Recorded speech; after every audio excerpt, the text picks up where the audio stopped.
বন্ধুরা আজকে আমি মুসুর ডাল দিয়ে নাস্তার একটি অসাধারণ রেসিপি নিয়ে হাজির হয়েছি। আর যেটা সকালে ব্রেকফাস্টে কিংবা বিকেলে চায়ের সঙ্গে একটি অসাধারণ নাস্তা, যে খাবে সেই নাম করবে বন্ধুরা।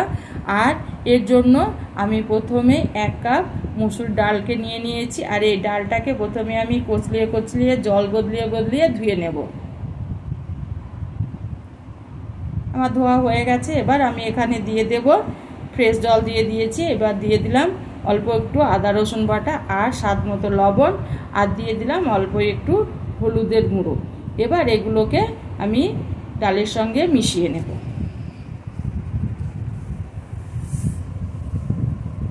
এবার বন্ধুরা আমি এখানে দিয়ে দেব অল্প একটু সরষের তেল। এবার এটাকে ফুটে উঠলে আমি ঢাকা দিয়ে এটা দেওয়ার পর এটাকে আমি সেদ্ধ করে নেব। দেখুন বন্ধুরা জলটা কমে গেছে, আর একটু জল আছে, বাদবাকি জলটাকেও আমি এইভাবে নেড়ে চেড়ে মেরে নেব।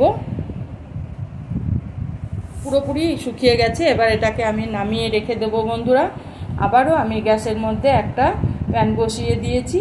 এবার এই প্যানের মধ্যে আমি দিয়ে দেব কিছুটা সাদা তেল। আর এই তেলটা গরম হলে আমি এখানে ফোড়ন দিলাম কিছুটা গোটা জিরে, আর দিয়ে দিলাম কিছুটা রসুন কুচি আর লঙ্কা কুচি। এবার আমি এখানে দিয়ে দেব একটা মিডিয়াম সাইজের পেঁয়াজকে আমি কুচিয়ে রেখেছিলাম, সেটাকে দিয়ে দিলাম। এবার এগুলোকে আমি নেড়ে চেড়ে একটু লাল করে নেব। আর পেঁয়াজগুলো বন্ধুরা আমি একটু বাদামি কালার করব। এবার আমি এখানে একটা ছোট সাইজের টমেটোকে কেটে দিয়ে দিলাম। টমেটো আর পেঁয়াজটাকে আমি একসঙ্গে আবারও ভাজবো।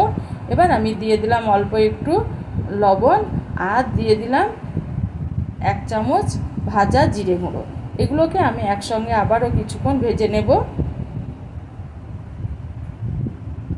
আর দিয়ে দিলাম 1/2 চামচ কালো গোলমরিচ গুঁড়ো।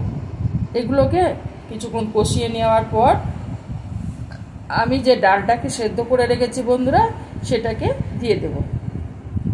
ডালটা দেওয়ার পর আমি মশলার সঙ্গে ডালটাকেও ফ্রাই করে নেব।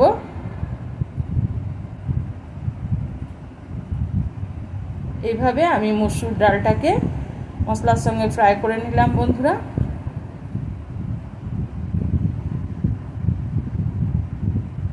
এবার আমি এখানে দিয়ে দেব অল্প একটু গরম মশলা। গরম মশলাটাকে দেওয়ার পর আমি এটাকে আবারও নেড়ে চেড়ে মিশিয়ে নেব। দেখুন একবারে ঝুরঝুরা হয়ে গেছে, ডালটার মধ্যে কোনো জল নেই বন্ধুরা। এটাকে ঠান্ডা করলে একদম ছাড়া ছাড়া হয়ে যাবে। এটাকে এবার আমি নামিয়ে রেখে দেব। অন্যদিকে আমি একটা বাটির মধ্যে 1.5 কাপ ময়দা নিয়ে নিলাম। আর আমি এখানে দিয়ে দিলাম 1/2 চামচ চিনি আর স্বাদ মতো লবণ। এবার এটাকে আমি ভালো করে ময়দার সঙ্গে মিশিয়ে নেব। আর অল্প অল্প একটু একটু করে জল দেব। আর আমি একটা ডো তৈরি করে নেব। যেমন আমরা রুটির ডো তৈরি করি ওই রকম একটা আমি ডো তৈরি করে নেব।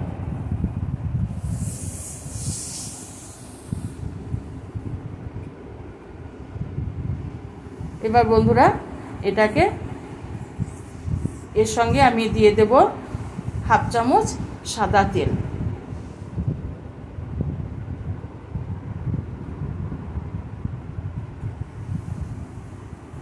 তেলটা দেওয়ার পর আরও কিছুক্ষণ আমি ময়দাটাকে মেখে নেব। এর ফলে ময়দাটা হবে সফট, একটা ডো তৈরি হবে।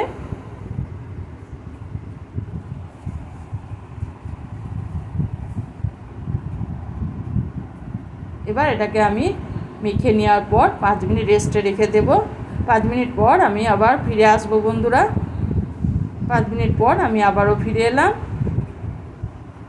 এবার আমি একটা রুটি তৈরি করে নেব। আর রুটিটা বন্ধুরা খুব মোটাও হবে না আর খুব পাতলাও হবে না, এইভাবে বেলতে হবে। এইভাবে রুটিটাকে আমি একটা বেলনার সাহায্যে বেলে নেব। দেখুন বন্ধুরা একদম পাতলাও আমি করিনি আর একদম মোটাও আমি রাখিনি। এইরকম রাখতে হবে। এবার যে মুসুর ডালটাকে আমি ফ্রাই করে রেখেছিলাম সেটাকে নিয়ে নিলাম।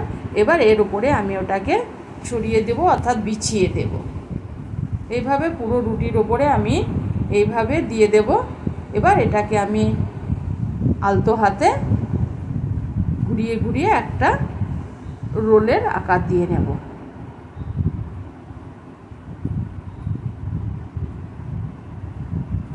আর যদি আমার ভিডিওটা ভালো লেগে থাকে তবে একটা লাইক করবেন আর সাবস্ক্রাইব করে চ্যানেলটির পাশে থাকবেন বন্ধুরা। এইভাবে আমি একটা রোলের আকার দিয়ে নিলাম। একটু চেপে চেপে বসিয়ে নিলাম বন্ধুরা, যাতে ডালটা বসে যায় রুটির মধ্যে। এবার একটা চাকু দিয়ে আমি পিস পিস করে কেটে নেব।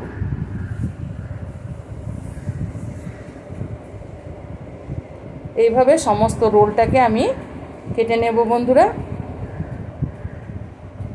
দেখুন আমার কাটা হয়ে গেছে। এবার আমি হাত দিয়ে এগুলোকে একটু ঠিক করে নেব, যাতে ডালটা বেরিয়ে না আসে। এক এক করে আমি একটা প্লেটে উঠিয়ে নেব।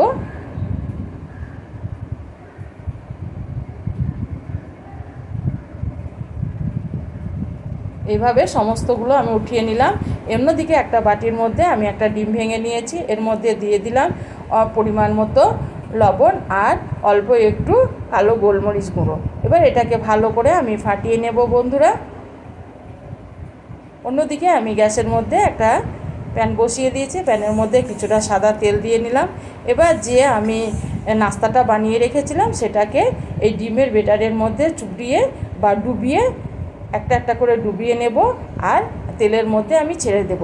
হ্যাঁ বন্ধুরা, আর একটা বলার কথা ছিল, যেটা তেলটাকে একদম গরম করে নেবেন না, অল্প একটু গরম করে আস্তে আস্তে এটাকে ছেড়ে দেবেন। কিন্তু আর যদি গ্যাসটাকে জোরে দেওয়া হয় তাহলে উপরটা পুড়ে যাবে আর ভিতরগুলো কাঁচা থাকবে বন্ধু। সেই জন্য গ্যাসটা সবসময় মিডিয়ামে রেখে দেবেন। আর ঘুরিয়ে ফিরিয়ে এইভাবে আমি নাস্তাগুলোকে ভাজবো। আর মিডিয়ামে, কখনো জোরে গ্যাস দিবেন না, তাহলে পুরো নাস্তাটা ভিতরগুলো সুন্দর একটা ভাজা হয়ে যাবে। অসম্ভব সুন্দর একটা নাস্তা রেসিপি বন্ধুরা। বাড়িতে মেহমান এলে তাদের জন্য বানালে মেহমানরাও সুনাম করবে আপনার। আর গরম গরম খেতে অসাধারণ লাগে বন্ধুরা। এইভাবে ঘুরিয়ে ফিরিয়ে আমি নাস্তাগুলোকে ভেজে নেব বন্ধুরা। আমার এগুলো ভাজা হয়ে গেছে নাস্তাগুলো। এবার আমি এগুলো তেল থেকে উঠিয়ে নিলাম। আবারও আমি যে বাদবাকি নাস্তাগুলোকে এইভাবেই তেলের মধ্যে এক এক করে ছেড়ে দেব।